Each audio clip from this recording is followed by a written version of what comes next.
तो 45 days series का आज हम डिस्कस करेंगे क्लास नंबर 25। और इससे पहले 24 क्लास हो चुका है जहाँ पे हमने कवर कर लिया है पॉलिटी तक। तो 25 क्लास से हमारा डिस्कस स्टार्ट होगा ज्योग्राफी वाला सेक्शन। और आज का टॉपिक वाइज में ज्योग्राफी सेक्शंस में हमारा रहेगा इंडियन ज्योग्राफी, जिसका बेसिक जो है वो हम कवर कर लेंगे। और जो स्टैटिक है उसमें हमारा एटमॉस्फेरिक लेयर रहेगा, यानी स्थल मंडल, जल वायु समताप मंडल, ये किस रेंज में कितने किलोमीटर में कौन सा होता है और क्या क्या घटनाएं इनमें रहती है, ये इंपॉर्टेंट क्वेश्चन टॉपिक रहता है स्टैटिक का, ये हम कवर करेंगे।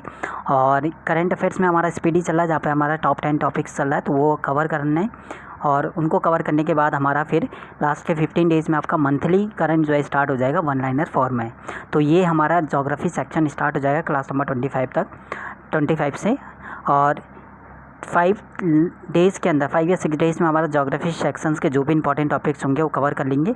और ज्योग्राफी के साथ साथ हमारी ज्योग्राफी के जो भी स्टैटिक के टॉपिक हैं वो भी इसी में कवर हो जाएंगे। तो उसके बाद 30 यानी क्लास नंबर 30 से या 31 से हमारा स्टार्ट हो जाएगा साइंस सेक्शन यानी फिजिक्स वाला। तो स्टार्ट करते हैं इंडियन ज्योग्राफी और उसका कुछ बेसिक जो भी एग्जाम में पूछा जाता है। सोर्स हमारा ल्यूशन रहेगा, ल्यूशन से हम चीज़ें कवर करेंगे क्योंकि उससे ही थोड़ा सही दिया हुआ है यहाँ पे ल्यूशन में, जैसे साइंस सेक्शन ठीक दिया हुआ है ज्योग्राफी वाला, तो उससे ही कवर करेंगे जो भी इंपॉर्टेंट हमारे टॉपिक आगे आने वाले होंगे। तो जिस टाइप से एग्जाम में क्वेश्चन पूछा जाता है उसी टाइप से यहाँ पे वन लाइनर फॉर्म में दिया हुआ है, इसलिए इस बुक को से ही ज्योग्राफी को करना ठीक रहेगा। बट ये बाइलिंगुअल यानी इंग्लिश में भी आ जाता है, तो इंग्लिश वाले जो है इंग्लिश वाले बुक से चीज़ें कर सकते हो। पीडीएफ फॉर्म नहीं है तो पीडीएफ फॉर्म मिल जाती है उसकी, टेलीग्राम पे मिल जाएगा, नहीं है तो मैसेज कर देना, नहीं तो प्ले स्टोर पे जो है इंग्लिश वाली ल्यूसेंट मिल जाएगी, तो वहाँ से भी आप डाउनलोड कर सकते हो। अगर बात करते हैं इंडियन ज्योग्राफी का कुछ बेसिक जिससे क्वेश्चन पूछा जाता है, पहला क्वेश्चन कि एक तो ये कौन से गोलार्ध में आता है, नॉर्थ गोलार्ध में। नॉर्थ गोलार्ध और नॉर्थ गोलार्ध में कौन सा अक्षांश, उत्तरी अक्षांश में कितना, 8 डिग्री 4 मिनट से लेकर 37 डिग्री 6 मिनट, इंपॉर्टेंट है। और दक्षिणी और पूर्वी देशांतर में 68 डिग्री 7 मिनट से लेकर 97 डिग्री 25 मिनट, ये पूर्वी देशांतर के बीच में ये लोकेशंस है, ठीक है। संपूर्ण भारत का अगर बात करें तो 6 डिग्री 4 मिनट से ये नहीं पूछता, इससे ऊपर वाला ही पूछा हुआ है, तो ये इंपॉर्टेंट है ये वाला पॉइंट। क्षेत्रफल की बात करें तो 32,87,263 वर्ग किलोमीटर। क्षेत्रफल के हिसाब से ये कौन से नंबर का, 7 नंबर पे आता है, जो कि बहुत बार पूछा हुआ है। और वर्ल्ड में अगर जनसंख्या के हिसाब से देखें तो ये फर्स्ट नंबर पे आ चुका है, ना कि सेकंड पे आप, ठीक है।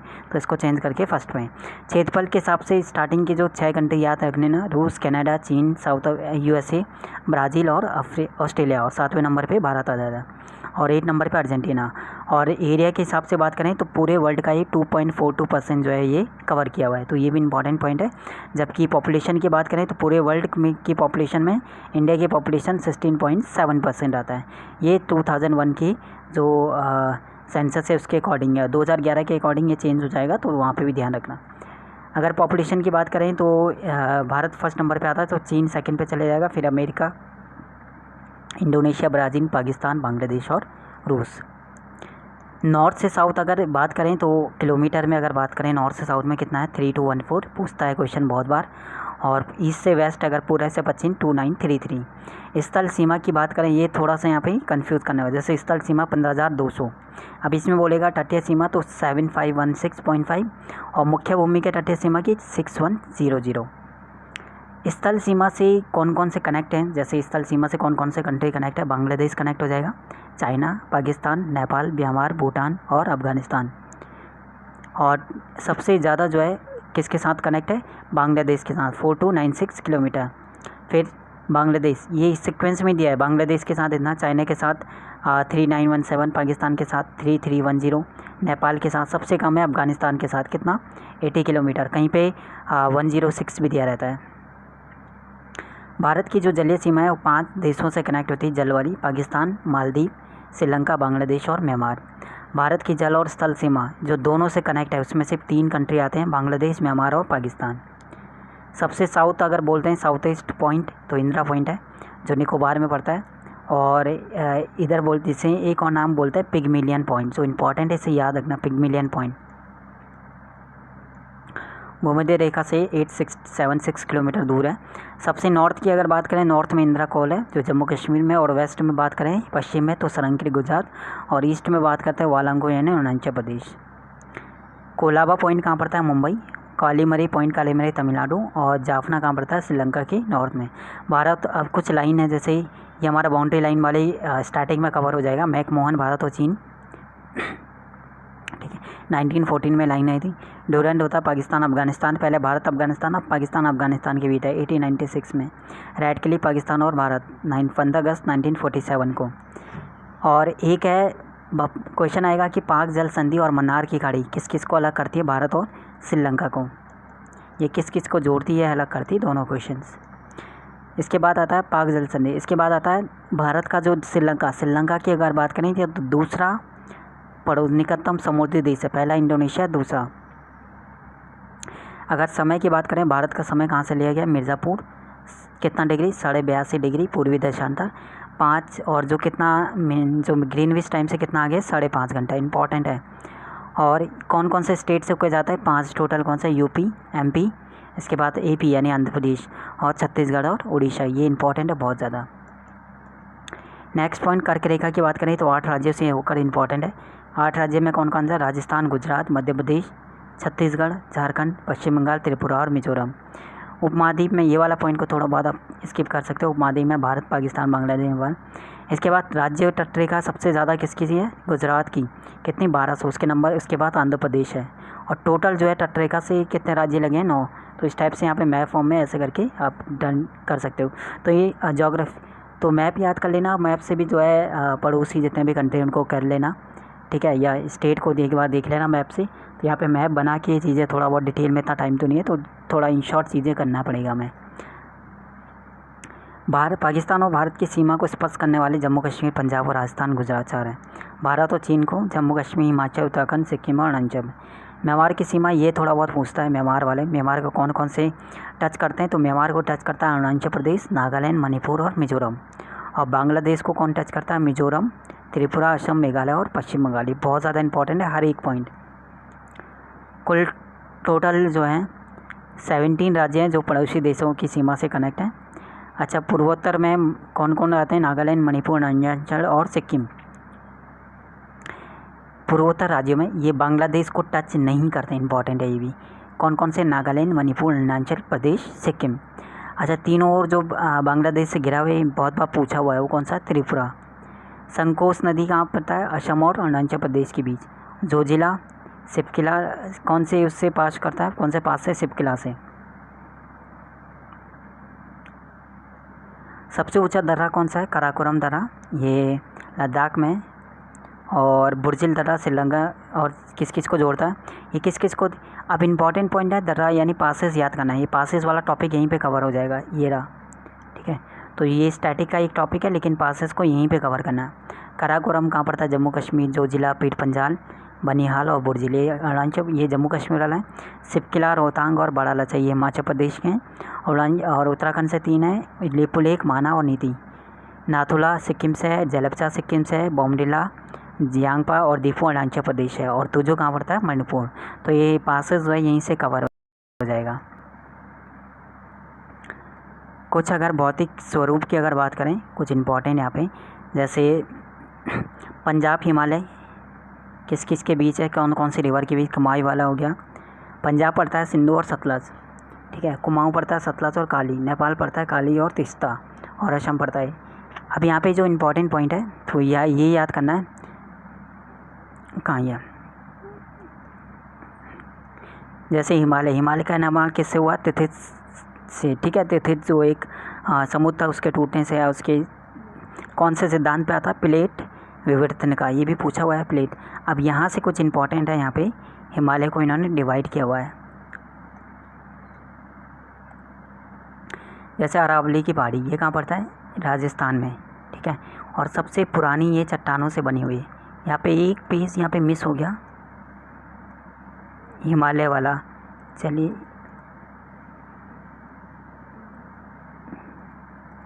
हिमालय को यहाँ पे डिवाइड किया हुआ पेज इन्होंने मिस कर दिया, कोई बात नहीं, उसको बाद में हम कवर कर लेंगे हिमालय रेंज के अंदर, ठीक है। उसको हिमालय रेंज के अंदर यहाँ पे एक पेज का मिस हो गया, कवर कर लेंगे। अरावली की पहाड़ी बहुत बार पूछता कहाँ पड़ता है, राजस्थान में। और ये बोलेगा इसकी सबसे ऊंची चोटी भी बहुत बार पूछा है, माउंट एवरेस्ट पर कौन सी है? गुरु शिखर 1722। कौन कौन सी रिवर यहाँ से निकलती है? माही और लूनी। ठीक है, लूनी नदी तो गायब हो जाती कच्छ के रण में, और एक और रिवर है Banas river. The river of ephemeral जो थोड़े टाइम के लिए उसे कहते हैं, वैसी नदी जो ज़मीन पर लिप्त हो जाती है उसे कहते हैं। मालवा का पठार कहाँ पड़ता है? मध्य प्रदेश, छत्तीसगढ़। ठीक है, और इतना तो नहीं है। विंध्याचल का पठार बस ये ध्यान रखना कहाँ पर पड़ता है, झारखंड यूपी है। ठीक है, और मैकॉल वाला छत्तीसगढ़ में पड़ता है। मैकॉल याद रखना, मैकॉल की सर्वोच्च शिखर जो है अमरकंटक है। ठीक है, मैकॉल की, और ये कैसा माउंटेन है? ब्लॉक वाला। छोटा नागपुर भी याद रखना, रांची का पठार भी कहते हैं इसे। ये इंपॉर्टेंट है क्योंकि इसको एक टाइटल दिया गया है भारत का रूर, क्योंकि यहाँ पे खनिज बहुत ज़्यादा, इसलिए यहाँ पे। सतपुड़ा वाला भी याद रखना कहाँ पड़ता है? मध्य प्रदेश में। सतपुड़ा की पहाड़ी मध्य प्रदेश। और यहाँ पे ये चोटी जो है धूपगढ़ी यहाँ का फेमस है, सबसे बड़ी चोटी। इसके बाद यहाँ पे इम्पोर्टेंट आता है हमारा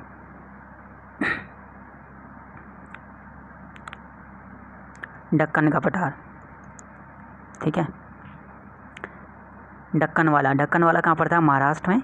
और इसके बाद किसका बना हुआ है? काली मिट्टी का। कालसुबाई याद रखना, कालसुबाई सह्याद्री की सबसे ऊंची चोटी कालसुबाई। धारवाड़ का पठार कहाँ पड़ता है? कर्नाटक में। और नीलगिरी वाला याद रखना, तमिलनाडु में।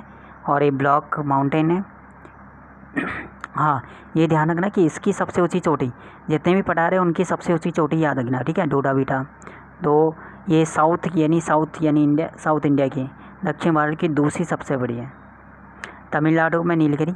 और साउथ इंडिया की जो पहली जो सबसे ऊंची है वो है अन्नामुदी। ठीक है, अन्नामुदी ये 269 अन्नामुदी की पहाड़ी पे है। आंध्र प्रदेश और उड़ीसा के तटीय भागों में महेंद्रगिरी है। ठीक है, ये मेन पॉइंट है, कुछ इंपॉर्टेंट है। अब यहाँ पे जैसे पूर्वी समुद्री तट को इन्होंने डिवाइड किया हुआ है, जैसे यहाँ से यहाँ तक, उसके बाद ये पूर्वी यहाँ से यहाँ तक, और पश्चिमी हो गया। तो पूर्वी वाले को कनेक्ट करना पड़ेगा आपको, जैसे कन्याकुमारी से कृष्णा तक को क्या कहते हैं? कोरोमंडल। कृष्णा से गोदावरी तक को गोलकुंडा। गोदावरी से लेकर फिर नॉर्थ तटीय भाग को उत्तरी सरकार। कुछ यहाँ पे फेमस जैसे पारादीप, ये तो हमने पोर्ट वाले सेक्शन में कर लिया था, तो ये तो हट जाएगा। विशाखापट्टनम जो है डॉल्फिन नोज पहाड़ी के पीछे। इसके बाद ऐसे हमारा पूर्वी, ठीक है, चिल्का याद रखना, उड़ीसा।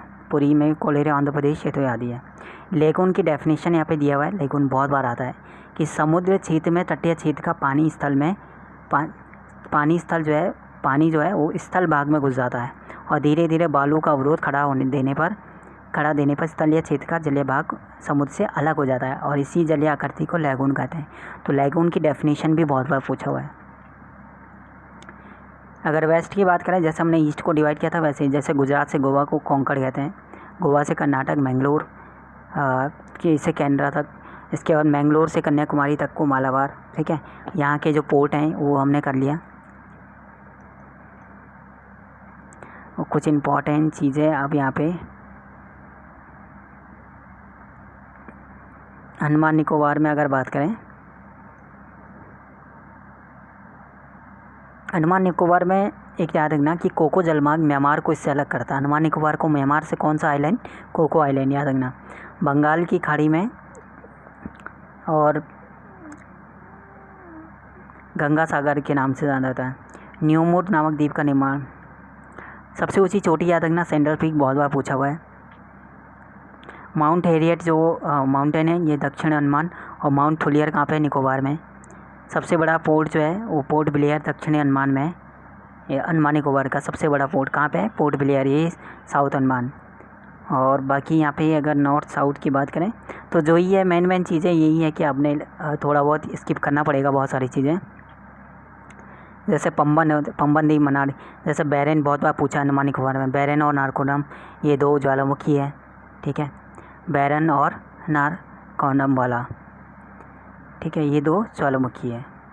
अब यहाँ पे जो डिग्री चैनल है ना, इसको हम बाद में भी करें, ये इंपॉर्टेंट है। 8 डिग्री चैनल किस को? मालदीव और मिनिकॉय के बीच है।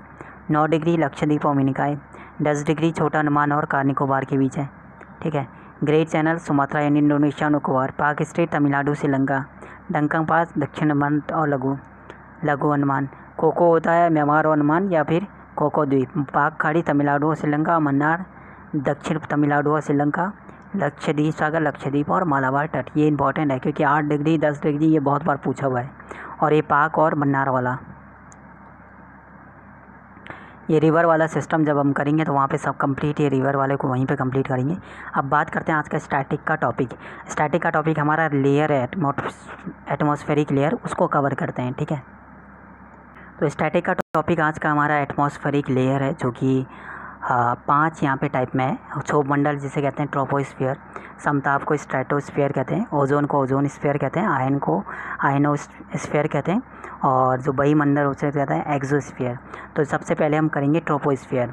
क्वेश्चन इसी टाइप से पूछा जाएगा, जैसे वायुमंडल की सबसे निचली परत कौन सी है, तो वह है क्षोभ मंडल। बोलेगा कि वायुमंडल क्षोभ मंडल की जो ऊंचाई है वो कितनी है, ध्रुवों पर 8 किलोमीटर और विषुवत रेखा पर कितनी है, 18 किलोमीटर। बोलेगा कौन सा मंडल है जिसमें तापमान जो है 165 मीटर जो है अगर हम ऊंचाई पे जाते हैं तो 1 डिग्री सेंटीग्रेड कम हो जाता है, या फिर 1 किलोमीटर की ऊंचाई पर जो है जो तापमान है उसमें गिरावट 6.4 डिग्री सेंटीग्रेड का होता है, वह है क्षोभ मंडल। बोलेगा वायुमंडलीय घटनाएं जैसे बादल हो गया, आंधी, वर्षा, ये कौन से मंडल में होता है, क्षोभ मंडल में। बोलेगा कि संवहन मंडल किसको कहते हैं, क्षोभ मंडल को ही संवहन मंडल कहते हैं। ठीक है, और अधोमंडल बोलेगा किसे कहते हैं, तो वो भी क्षोभ मंडल को। कुछ और चीज़ें डायग्राम फॉर्म में भी मैं इसको दे दूंगा कि एक थोड़ा एवरेज में ही पूछेगा कि एवरेज कितनी है। तो आप 18 और 8 को जोड़ेंगे तो 8 8 16 26 यानी 13, 12 13 के, तो दोनों को अगर ऐड भी करेंगे ना तब भी एवरेज, आप इस टाइप से भी चीज़ें, एवरेज भी कभी कभी पूछा रहता है। समताप मंडल की बात करें जिसे कहते हैं स्ट्रेटो, तो समताप में पूछेगा कि 18 समताप मंडल की ऊंचाई कहाँ से कहाँ तक है, तो 18 से 32।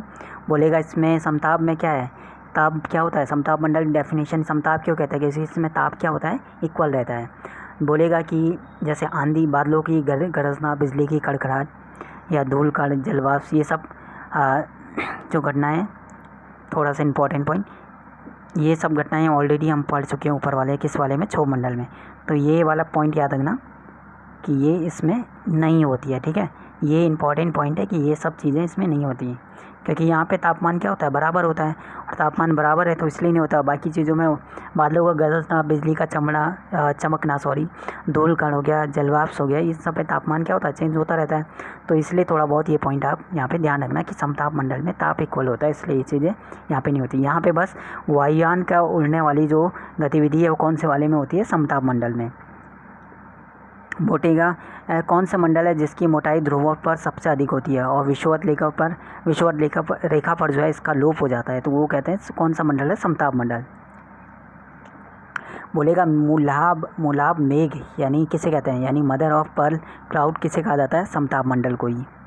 ठीक है, अब बात करते हैं ओजोन मंडल। ओजोन मंडल की अगर ऊंचाई की बात करें तो ये है 32 से लेकर 60 किलोमीटर के बीच। और ओजोन मंडल क्यों कहते हैं, क्योंकि यहाँ पे ओजोन गैस की एक परत पाई जाती है, ओजोन गैस पाई जाती है।